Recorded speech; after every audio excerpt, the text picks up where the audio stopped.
आप भला तो जग भला। जीवन अनेक समस्याओं के साथ उलझा हुआ है। उन उलझनों को सुलझाने में, प्रगति पथ पर उपस्थित रोड़ों को हटाने में बहुधा हमारी शक्ति का एक बहुत बड़ा भाग व्यतीत होता है। फिर भी कुछ ही समस्याओं का हल हो पाता है, अधिकांश तो उलझी ही रह जाती हैं।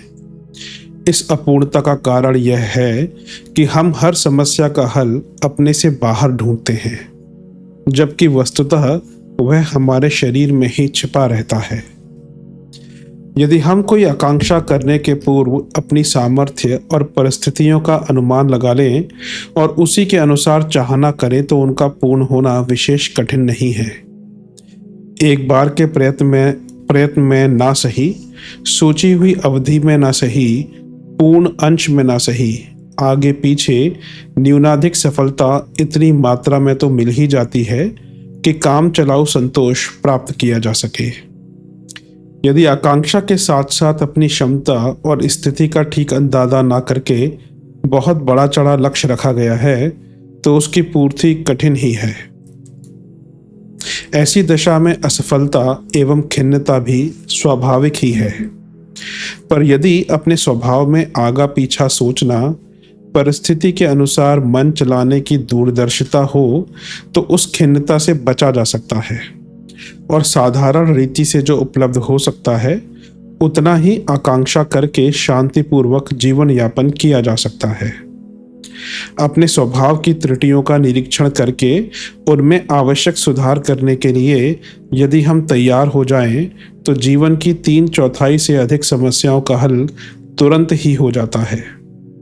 सफलता के बड़े बड़े स्वप्न देखने की अपेक्षा हम सोच समझकर कोई सुनिश्चित मार्ग अपनाएं और उस पथ पर पूर्ण दृढ़ता एवं मनोयोग के साथ कर्तव्य समझकर चलते रहें तो मस्तिष्क शांत रहेगा, उसकी पूरी शक्तियां लक्ष्य को पूरा करने में लगेंगी और मंजिल तेजी से पार होती जाएगी। समय समय पर थोड़ी थोड़ी जो सफलता मिलती चली जाएगी उसे देखकर हर्ष और संतोष भी मिलता जाएगा। इस प्रकार लक्ष्य की ओर अपने कदम एक व्यवस्थित गति के अनुसार बढ़ते चले जाएंगे।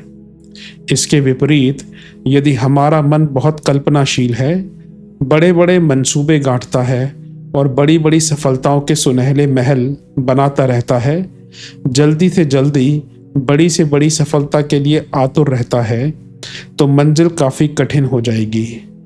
जो मनोयोग कार्य की गतिविधि को सुसंचालित रखने में लगाना चाहिए था, वह शेख चिल्ली के सपने देखने में उलझा रहता है। उन सपनों को इतनी जल्दी साकार देखने की उतावली होती है कि जितना श्रम और समय उसके लिए अपेक्षित है वह उसे भार रूप प्रतीत होता है। ज्यों-ज्यों दिन बीतते जाते हैं त्यों-त्यों बेचैनी बढ़ती जाती है और यह स्पष्ट है कि बेचैन आदमी ना तो किसी बात को ठीक तरह से सोच सकता है और ना ठीक तरह कुछ कर ही सकता है। उसकी गतिविधि अधूरी, अस्त व्यस्त और अव्यवस्थित हो जाती है। ऐसी दशा में सफलता की मंजिल अधिक कठिन एवं अधिक संदिग्ध होती जाती है। उतावला आदमी सफलता के अवसरों को बहुधा हाथ से गवा ही देता है।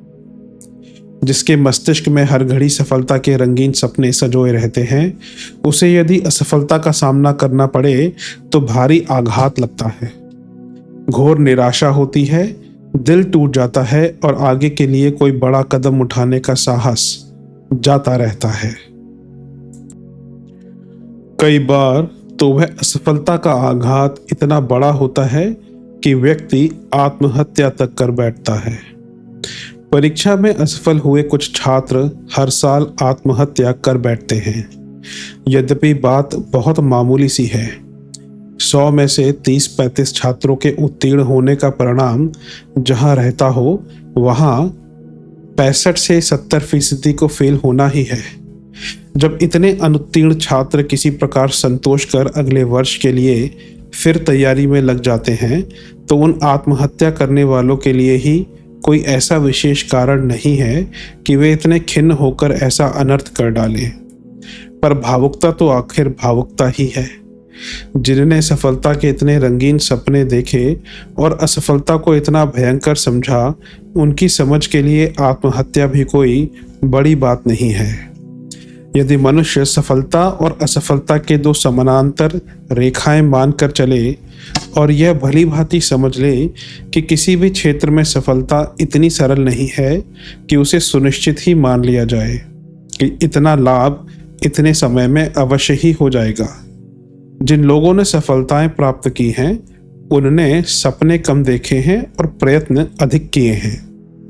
असफलताओं और बाधाओं को अप्रत्याशित नहीं माना है, वरन यही समझा है कि अनेक बार असफलता को परास्त करके जब कोई अपनी दृढ़ता का परिचय दे लेता है, तब सफलता की विजयमाल उसके गले में पड़ती है। वे पहले से ही यह सोचकर चलते हैं कि हमें और धैर्यपूर्वक सफलता प्राप्त होने के दिन तक अविचल भाव से प्रयत्न एवं पुरुषार्थ करने में लगे रहना है। बीज बोने से लेकर अंकुर पैदा होने, पौधे के बड़े होने, बढ़कर पूरा वृक्ष होने तथा अंत में फलने फूलने में समय लगता है, प्रयत्न भी करना पड़ता है।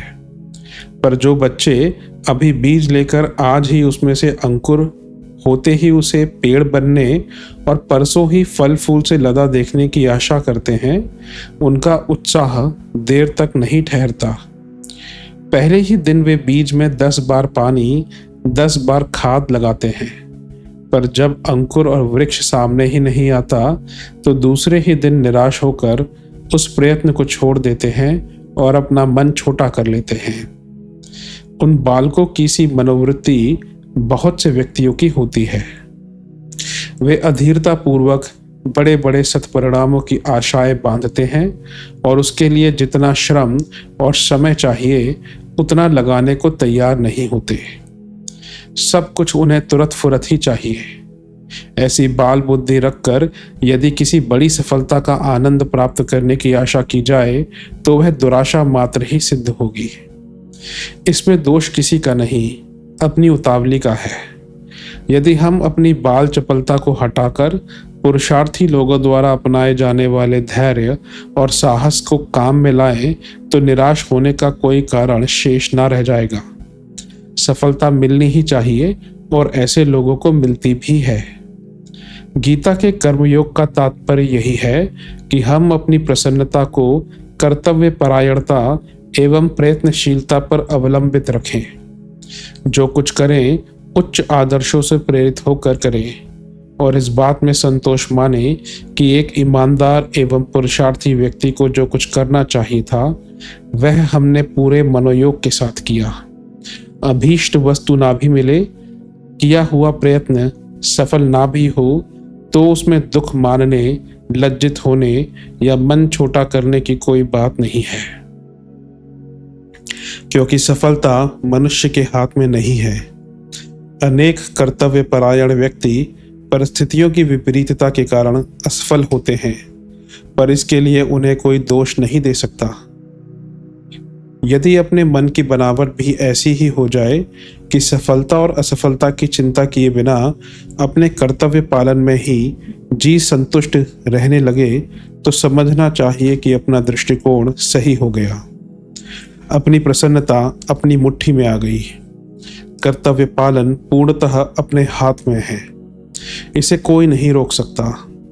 यदि प्रसन्नता को कर्तव्य परायणता पर आधारित कर लिया गया है तो अपनी प्रसन्नता मुट्ठी में है और वह डायनमो से उत्पन्न होती रहने वाली बिजली की तरह कर्तव्य पालन के साथ साथ स्वयमेव उत्पन्न होकर चित्त को आनंद, उत्साह और संतोष से भरे रह सकती है। अपनी प्रसन्नता को जब अपनी मुट्ठी में रखा जा सकता है और हर घड़ी आनंदित रहने का नुस्खा मालूम है तो क्यों ना उसी का प्रयोग किया जाए। फिर क्यों इस बात पर निर्भर रहा जाए कि जब कभी सफलता मिलेगी, अभीष्ट वस्तु प्राप्त होगी, तब कहीं प्रसन्न होंगे। इस प्रतीक्षा में मुद्दतें गुजर सकती हैं और यह भी हो सकता है कि सफलता ना मिलने पर प्रतीक्षा ही प्रतीक्षा जीवन भर हाथ रहे। इसलिए गीताकार ने यह सहज नुस्खा हमें बताया है कि फल की प्रतीक्षा मत करो, उस पर बहुत ध्यान भी मत दो। ना तो सफलता के लिए आतुरता दिखाओ और ना असफलता मिलने पर परेशान हो जाओ। चित्त को शांत और स्वस्थ रखकर अपने कर्तव्य का एक पुरुषार्थी व्यक्ति की तरह ठीक तरह पालन करो। ऐसा करने में तुम्हें लोक में भी शांति मिलेगी और परलोक भी सुधरेगा। विचारणीय बात केवल यही है कि जब हम अपनी जीवन समस्याओं में से अधिकांश को अपना भीतरी सुधार करके अपनी विचार शैली में थोड़ा परिवर्तन करके हल कर सकते हैं, तो फिर उलझन भरा जीवन क्यों व्यतीत करें। मनुष्य बहुत चतुर है, विभिन्न क्षेत्रों में असाधारण चातुर्य का परिचय देता है। उसकी बुद्धिमत्ता की जितनी सराहना की जाए उतनी ही कम है, पर इतना होते हुए भी जब वह अपने दृष्टिकोण को सुधारने की आवश्यकता को नहीं समझ पाता, उस पर समुचित ध्यान नहीं दे पाता, तो उसकी बुद्धिमत्ता पर संदेह होने लगता है। वह प्रयत्नपूर्वक बड़े बड़े काम संपादन करता है, अपने शरीर और मस्तिष्क से बड़े बड़े महान कार्य पूरे करता है। तब यह बात उसके लिए क्यों कठिन होनी चाहिए कि अपनी मनोगत भावनागत त्रुटियों पर विचार करे और उन्हें सुधारने के लिए तैयार हो जाए। आत्मचिंतन, आत्मशोधन एवं आत्मनिर्माण का कार्य उतना ही सरल है जितना शरीर को सर्वांगासन, मयूरासन, शीर्षासन आदि आसनों के लिए अभ्यस्त कर लेना। आरंभ में इस झंझट में पड़ने से मन आनाकानी करता है। पुराने अभ्यास को छोड़कर नया अभ्यास डालना अखरता है। कुछ कठिनाई एवं परेशानी भी होती है। यदि अभ्यासी इन बातों से डरकर अभ्यास ना करे या छोड़ दे, तो आसनों के द्वारा होने वाले सत् परिणामों से लाभान्वित होना संभव न होगा।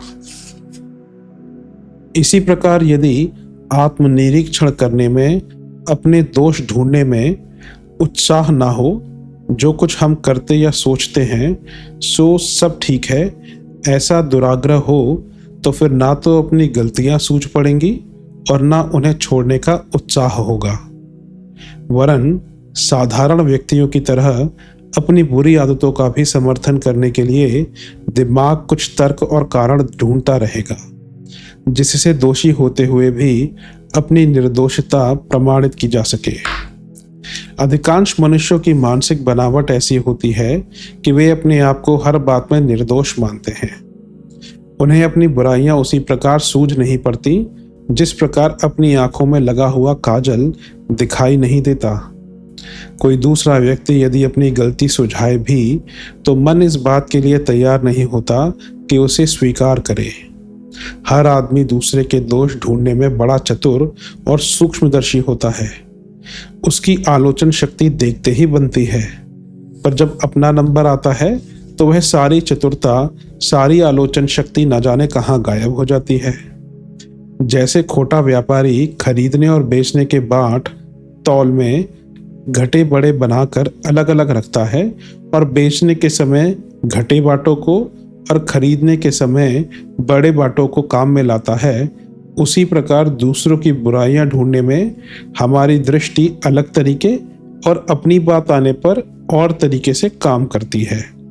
यदि यह दोष हटा दिया जाए और दूसरों की भांति अपनी बुराई भी देखने लग जाएं, स्वयं को सुधारने की चिंता करने लगें, तो इतना बड़ा काम हो सकता है जितना सारी दुनिया को सुधार लेने पर भी हो सकना संभव है।